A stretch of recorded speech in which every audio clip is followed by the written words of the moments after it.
Everyone, मैं हूँ राघवर और मैं आज आपको इकोनॉमिक्स क्लास 9 जो कि भारतीय भवन बुक का है उसके सॉल्यूशन को बताने वाली हूँ, जो कि सेकंड चैप्टर का, क्योंकि फर्स्ट चैप्टर तो हमने ऑलरेडी कर लिया है।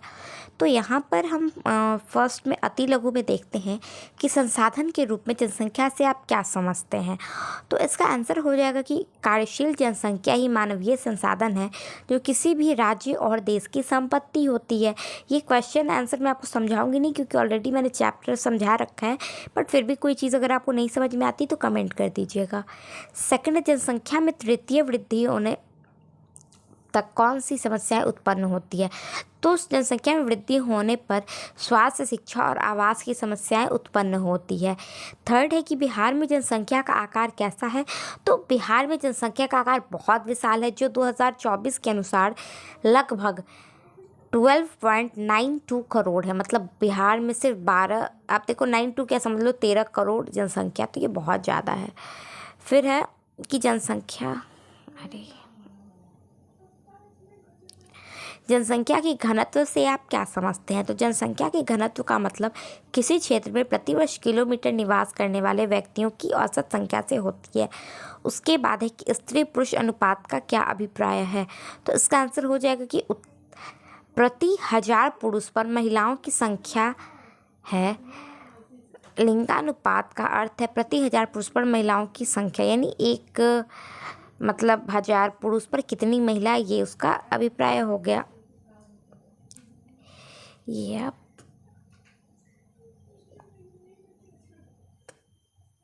कट भी कर सकते संख्या है, ठीक है। तो ये आपका आंसर हो जाएगा। उसके बाद आगे बढ़ते 6 नंबर क्वेश्चन की तरफ। तो ये है कि स्त्री पुरुष अनुपात की गणना आप किस प्रकार करते हैं। तो स्त्री पुरुष अनुपात की गणना लिंग अनुपात यानी महिलाओं की संख्या बटा पुरुषों की संख्या गुने 1000 के रूप में की जाती है।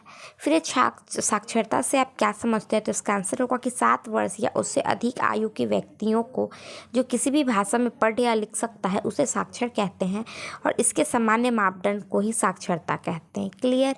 8 नंबर क्वेश्चन है कि जीवन प्रत्याशा का मतलब क्या है। तो जीवन प्रत्याशा का अर्थ अलग अलग आयु वर्ग में मृत्यु दर को ध्यान में रखते हुए किसी बच्चे के जन्म के बाद कितनी आयु तक उसके जीवित रहने की संभावना है, इससे हम निर्भर करता है।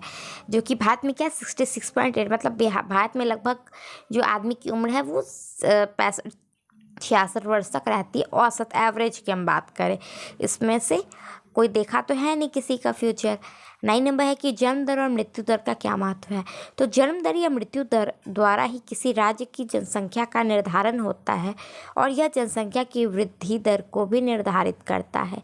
क्लियर। फिर एक कार्यशील जनसंख्या से आप क्या समझते हैं। तो यहाँ पे हो जाएगा कि 15 से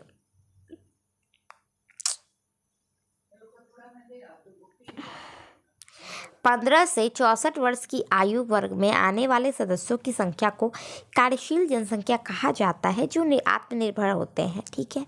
फिर 11 नंबर क्वेश्चन कि बिहार की ग्रामीण एवं नगरीय जनसंख्या का अनुपात बताएं। तो बिहार की जनसंख्या का मात्र 11.30% ही नगरों में निवास करता है, अन्य लोग गाँव पर ही आश्रित हैं अभी तक। फिर मानव पूंजी से आप क्या समझते हैं। तो कार्यशील जनसंख्या जो अपनी बुद्धि, शक्ति और कौशल के दम पर आय कमाती है उसे मानवीय पूंजी की संज्ञा दी जाती है। फिर मानव पूंजी निर्माण के 2 प्रमुख घटक क्या है, उल्लेख कीजिए। तो मानव पूंजी निर्माण के 2 प्रमुख घटक है, शिक्षा और स्वास्थ्य। 14 नंबर है कि बिहार की साक्षरता की क्या स्थिति है। तो बिहार राज्य की कुल साक्षरता दर 61.80% है। बिहार की साक्षरता दर में तेजी से वृद्धि हुई है, लेकिन ये अभी भी क्या है, राष्ट्रीय औसत से कम है। हालांकि ये भी अच्छी बात है कि एटलीस्ट वृद्धि हो तो रही है ना। बहुत दिन दूर नहीं है जब यहाँ की स्थिति शिक्षा की बहुत बेहतरीन हो जाएगी। 15 नंबर है कि प्रारंभिक शिक्षा से आप क्या समझते हैं। तो प्रारंभिक शिक्षा का अर्थ 6 से 14 साल के बच्चों की शिक्षा से है। 16 नंबर है कि स्वास्थ्य सेवाओं का क्या महत्व है। स्वास्थ्य नागरिकों की मौलिक आवश्यकताएं हैं। मनुष्य के विकास एवं सुखी जीवन के लिए स्वस्थ रहना अत्यंत आवश्यक है।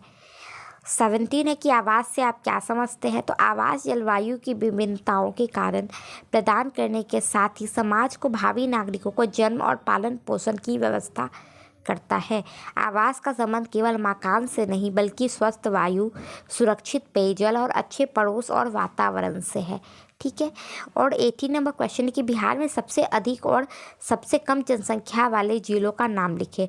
तो सबसे अधिक जनसंख्या वाला जो जिला है बिहार में वो है पटना, पूर्वी चंपारण, गया, मधुबनी और मुजफ्फरपुर।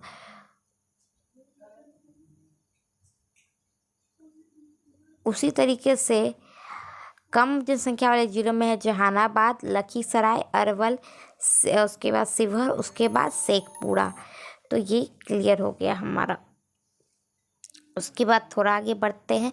यहाँ पे 2 ही क्वेश्चन है, फिर हमारा अति लघु उत्तरीय जो है वो कंप्लीट हो जाएगा। तो लघु और दीर्घ को हम नेक्स्ट वीडियो में देख लेंगे। तो इसमें ना हमें फुल फॉर्म लिखना था। जैसे NCERT का क्या होता है, तो national council of education research and training. UGS का क्या होता है, तो यूनिवर्स ग्रैंड कमीशन। उसके बाद है ICAR का, तो Indian council of agriculture research. ICMR Indian council of medical research. SCERT state council of education research and training. And 20 number question है कि बिहार देश का सबसे कम साक्षर राज्य है, इसके 2 प्रमुख कारण लिखिए। तो बिहार देश का सबसे कम साक्षर राज्य है, इसके प्रमुख कारण निम्नलिखित है। फर्स्ट है कि अन्य राज्य की तुलना में बिहार में प्राथमिक नामांकन की दर बहुत कम है। मतलब यहाँ बच्चे शुरू से पढ़ने जाते ही नहीं, जो प्ले क्लास 1 क्लास 2 क्लास होता है ना, ये बहुत कम है। देश की औसत नामांकन जहाँ 77% है ना, वहाँ पर बिहार की कितनी है, 52 ही है। तो ये बहुत कम है। सेकंड है कि बिहार उच्च प्राथमिक विद्यालय पहुँचते पहुँचते बहुत से बच्चे स्कूल का त्याग कर देते हैं। आपकी भी जान पहचान में आस पास में बहुत सारे ऐसे बच्चे होंगे ना जिन्होंने हाई स्कूल पढ़ा ही नहीं। कोई मैट्रिक के बाद पढ़ाई छोड़ देता है, कोई इंटर के बाद पढ़ाई छोड़ता है। मतलब कि हमारे यहाँ बहुत सारे लोगों का मेंटालिटी अभी भी ऐसा है कि पढ़ाई छोड़ो, काम करो, पैसा कमाओ। तो ये चीज़ कहीं ना कहीं, अब देखो अब सोसाइटी चेंज हो रही है, तो कहीं ना कहीं आपके लिए पढ़ाई बहुत इंपॉर्टेंट है। और अगर आप इसको लेकर नहीं चल पाते हो तो इन फ्यूचर आपको बहुत बड़े प्रॉब्लम का सामना करना पड़ता है। तो यहाँ पे तो हमारा चैप्टर कंप्लीट हो गया। फिर नेक्स्ट वीडियो में मैं आपको आगे का दूंगी। आप तब तक अगर चाहिए कुछ तो आप कमेंट कर दोगे, तो मैं उस चैप्टर का आपको क्वेश्चन आंसर या नोट्स जो भी आपको चाहिए एक्सप्लेनेशन वीडियो वो मैं बना दूंगी। अभी मैं जा रही हूँ नेक्स्ट चैप्टर यानी माय ग्रैंड मदर का बनाने के लिए। Bye bye, take care.